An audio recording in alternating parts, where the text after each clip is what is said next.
Editor's note. The book you are about to read was brought to my attention in a most unusual way. One Friday afternoon, just before closing time, I heard a scratching sound at the front door of my office. When I opened the door, there before me stood a sad-eyed, droopy-eared dog carrying a large plain envelope in his mouth. He dropped it at my feet, gave me a soulful glance, and with great quiet dignity sauntered away. Inside the envelope was the manuscript of the book you now hold in your hands, together with this letter. Gentlemen, the enclosed story is true. It happened in this very town to me and the family with whom I reside. I have changed the names of the family in order to protect them, but in all other respects everything you will read here is factual. Allow me to introduce myself. My name is Harold. I come to writing purely by chance. My full-time occupation is dog. I live with Mr. and Mrs. X, called here the Monroes, and their two sons, Toby, age 8, and Pete, age 10. Also sharing our home is a cat named Chester, whom I am pleased to call my friend. We were a typical American family, and still are, though the events related in my story have of course had their effect on our lives. I hope you will find this tale of sufficient interest to yourself and your readers to warrant its publication. Sincerely, Harold X. 1. The Arrival. I shall never forget the first time I laid these now tired old eyes on our visitor. I had been left home by the family with the admonition to take care of the house until they returned. That's something they always say to me when they go out. Take care of the house, Harold. You're the watchdog. I think it's their way of making up for not taking me with them, as if I wanted to go anyway. You can't lie down at the movies and still see the screen, and people think you're being impolite if you fall asleep and start to snore, or scratch yourself in public. No, thank you. I'd rather be stretched out on my favorite rug in front of a nice whistling radiator. But I digress. I was talking about that first night. Well, it was cold, the rain was pelting the windows, the wind was howling, and it felt pretty good to be indoors. I was lying on the rug with my head on my paws, just staring absently at the front door. My friend Chester was curled up on the brown velvet armchair, which years ago he'd staked out as his own. I saw that once again he'd cover the whole seat with his cat hair, and I chuckled to myself, picturing the scene. Next to grasshoppers, there is nothing that frightens Chester more than the vacuum cleaner.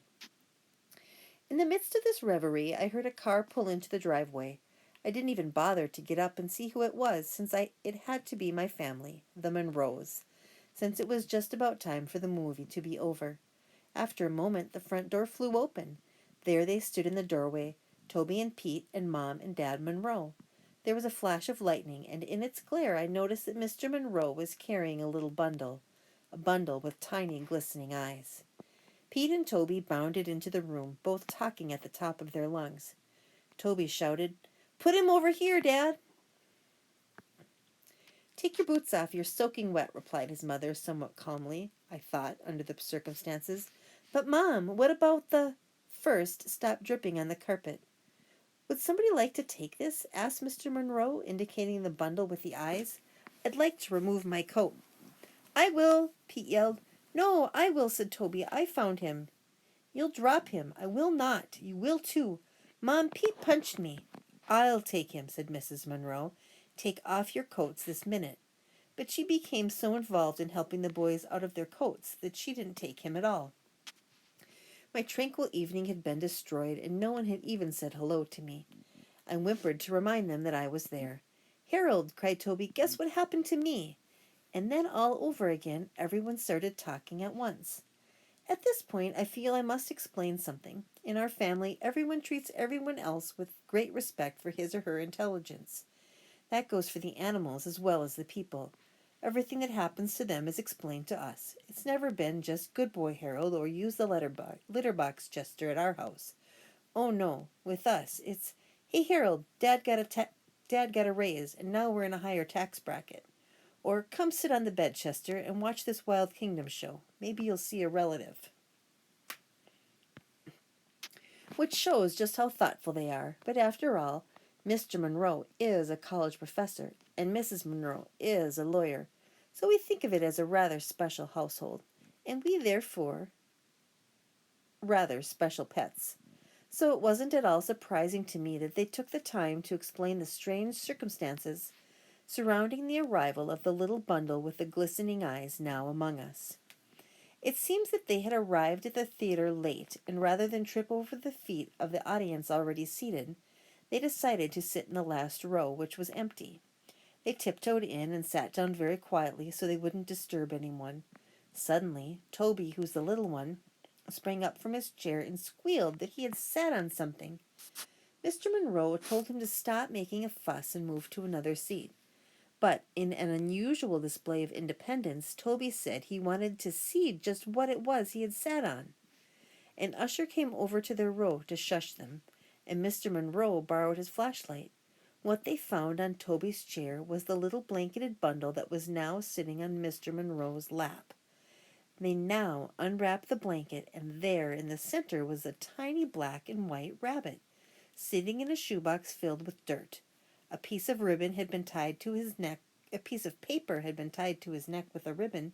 There were words on the paper, but the Monroes were unable to decipher them because they were in a totally unfamiliar language. I moved closer for a better look. Now, most people might call me a mongrel, but I have some pretty fancy bloodlines running through these veins, and Russian wolfhound happens to be one of them. Because my family got around a lot, I was able to recognize the language as an obscure dialect of the Carpathian mountain region. Roughly translated, it read, "Take good care of my baby." But I couldn't tell if it was a note from a bereaved mother or a piece of Romanian sheet music. The little guy was shivering from fear and cold. It was decided that Mr. Monroe and the boys would make a house for him out of an old crate and some heavy-duty wire mesh from the garage. For the night, the boys would make a bed for him in the shoebox. Toby and Pete ran outside to find the crate, and Mrs. Monroe went to the kitchen to get him some milk and lettuce.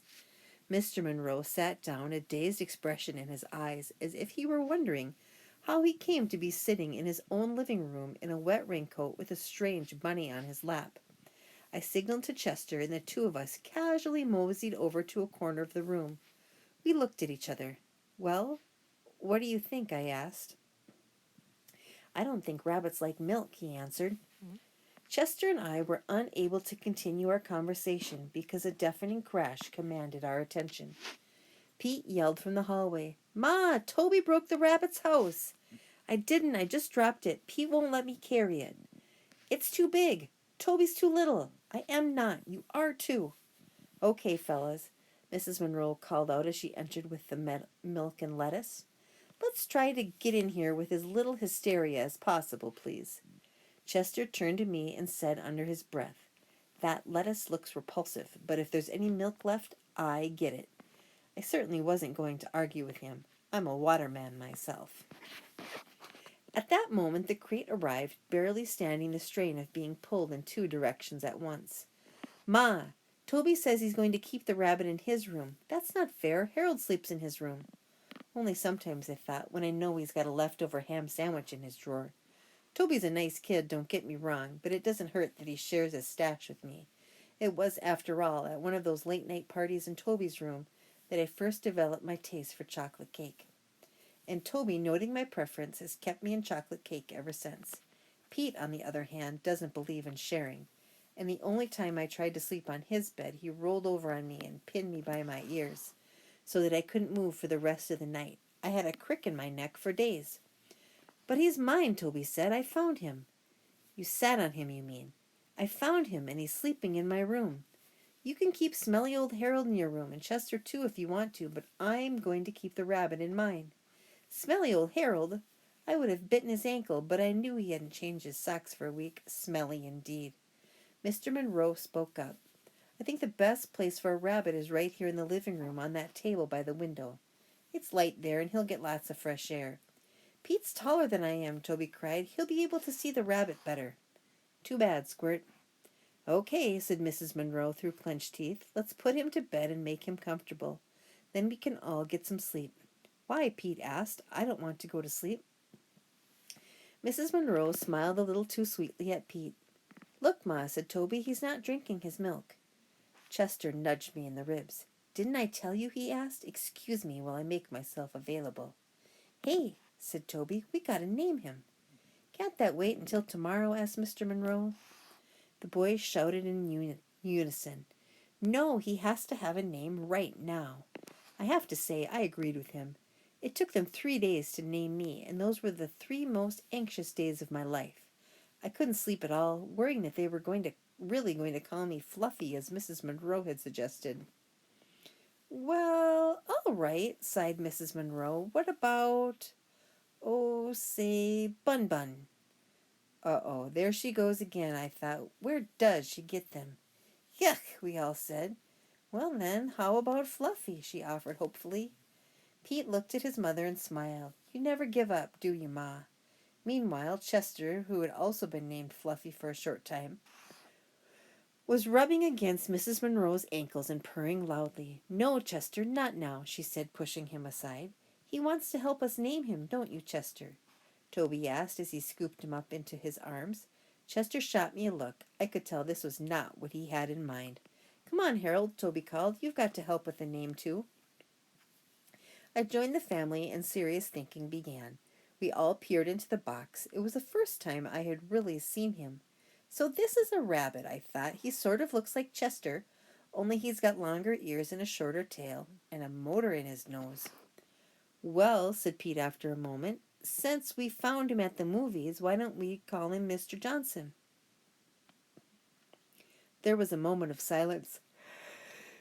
"Who's Mr. Johnson?" asked Toby. "The guy who owns the movie theater," Pete answered. No one seemed to like the idea. "How about Prince?" said Mr. Monroe.